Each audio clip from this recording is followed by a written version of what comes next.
शहर के पुराने मोहल्ले में बनी एक विशाल कोठी, वर्मा निवास, जो दूर से देखने पर मानो सम्मान और एकता का प्रतीक लगती थी। इस घर के मुखिया थे श्री सत्यनारायण वर्मा और उनकी पत्नी कुसुम देवी। उनके 2 बेटे थे, मोहन बड़ा बेटा, अहंकारी, खुद को घर का वास्तविक वारिस समझने वाला, और रोहन छोटा बेटा, सीधा, मेहनती। मोहन की पत्नी संध्या सुंदर और चतुर दोनों थी। रोहन की पत्नी प्रियंका शांत और सरल, जो इस घर की लक्ष्मी थी। एक शाम कुसुम देवी ने सबको बुलाकर कहा, अगले हफ्ते नवरात्रि है, सोच रही हूँ पूरे घर की पूजा रखी जाए। बहुत अच्छा विचार है मां जी, पर देखिएगा सारी तैयारी फिर मुझ पर आ जाएगी। प्रियंका तो बस नाम की बहू है। दीदी ऐसा मत कहिए, मैं आपकी मदद के लिए हूँ। मदद? हाँ, वही जो आप रोज करती हैं। खाना जलाना, चाय में शक्कर भूलना। चलो रहने दो, मैं दोनों की मदद कर दूंगी। अगले कुछ दिनों में संध्या ने अपना खेल शुरू किया, नौकरों को छोटी छोटी बातें सिखाना। देखो, प्रियंका ने चाय में नमक डाल दिया। या फिर माँ से कहना, मां जी, आज सुबह मैंने अकेले ही पूरा नाश्ता बना दिया। प्रियंका तो कमरे से निकली ही नहीं। आप देखती तो लगता जैसे वो नाराज है मुझसे। अरे नाराज क्यों होगी वो? प्रियंका तो सीधी सादी लड़की है। मां जी, मैं भी यही सोचती हूँ, पर पता नहीं क्यों अब वो मुझे देखकर मुड़ जाती है। कुसुम देवी थोड़ा सोच में पड़ जाती है।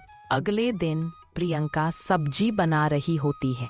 रामू अंदर आता है। भाभी जी, नमक कितना डालना है? थोड़ा कम डालो, बाद में चख लेंगे।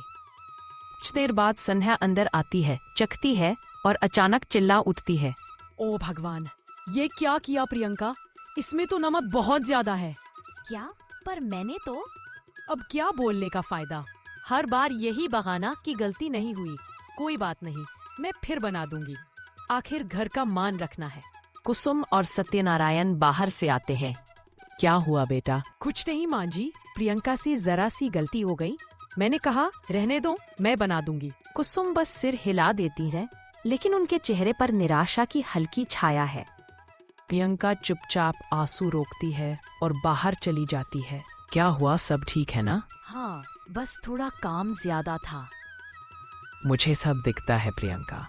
मैं जानता हूँ कि दीदी तुम्हें परेशान करती हैं, पर माँ पापा के सामने कुछ कहूँ तो वो और आहत होंगे। मैं शिकायत नहीं करती रोहन, बस यही चाहती हूँ कि एक दिन सच्चाई खुद बोले। इधर संध्या ने मोहन के कान भरने शुरू किए। सुनो जी, मुझे लगता है पापा अपनी संपत्ति का बड़ा हिस्सा रोहन को देंगे। ऐसा क्यों सोचती हो? क्योंकि वो सारा समय पापा के पास रहता है। देखना, नाम उन्हीं का होगा। मुझे तो डर है कि कहीं सारी संपत्ति उसी के नाम न कर दे। तुम्हें लगता है पापा ऐसा करेंगे? आप नहीं जानते, मां जी और पापा दोनों अब उसी पर भरोसा करते हैं। कभी सोचा है अगर वसीयत बन गई तो? पापा, एक बात पूछनी है। क्या हुआ बेटा? क्या आपने अपनी संपत्ति बांट दी है? तुझे क्या लगता है मैं बांटने वाला हूँ? मुझे लगता नहीं, दिख रहा है। हर समय रोहन के नाम की माला जपी जाती है।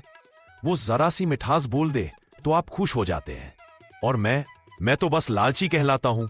मोहन बेटा, ऐसा क्यों सोचता है? दोनों बेटे बराबर है हमारे। बराबर? माँ, क्या कभी आपने देखा कि पापा ने मुझसे प्यार से बात की हो? और तूने क्या दिया इस घर को मोहन? बस अधिकार की बातें। कभी घर की दीवारों की मरम्मत की, कभी माँ के आंसू देखे? मैंने सब कुछ किया है। संध्या और मैं इस घर का बोझ उठा रहे हैं, पर आपको तो लगता है घर वही संभालता है जो नम्र होकर झुकता है। घर वो संभालता है जो सम्मान रखना जानता है मोहन, और तूने वो खो दिया है अपने शब्दों से, अपने शक से। संध्या नीचे आती है और दरवाजे पर सब कुछ सुनती है। आपके लिए मैं अब सिर्फ लालची बेटा हूँ, है ना? नहीं मोहन, अब तू मेरा बेटा नहीं, एक सवाल बन गया है जो पिता के प्यार पर शक करता है। क्या कहा पापा ने? कहने को तो कुछ नहीं, बस इतना कि अब मैं बेटा नहीं रहा। मैंने कहा था ना, वो सब रोहन को देना चाहते हैं। अब सब साफ हो गया, पर हम भी हार मानने वालों में नहीं हैं। क्या करना होगा? अगर पापा की फाइलें देख सको तो पता चल जाएगा क्या चल रहा है।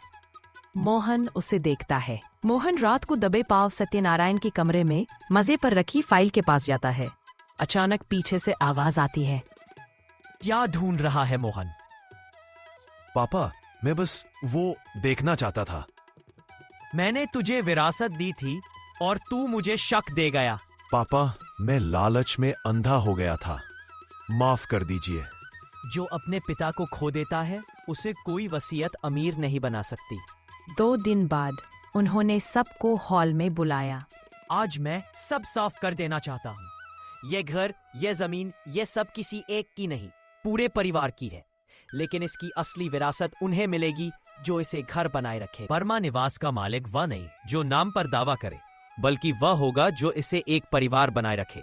मोहन बेटा, पैसा तो मिल जाएगा, लेकिन अगर पिता का भरोसा खो दिया तो कुछ नहीं बचेगा। संध्या की आंखें झुक गईं। संध्या फूट फूट कर रोने लगी। माँ जी, मुझसे गलती हो गई। गलती तब तक गलती है जब तक उसे माना ना जाए। कई महीने बाद घर फिर बदल गया। अब सुबह की चाय सब साथ पीते थे। प्रियंका और संध्या मिलकर रसोई संभालती ही। एक शाम सत्यनारायण जी बरामदे में बैठे मुस्कुरा रहे थे। क्या सोच रहे हो? बस ये कि घर की दीवारें अब फिर से मुस्कुरा रही है। हाँ, क्योंकि अब उनमें झूठ की आवाज नहीं गूंजती।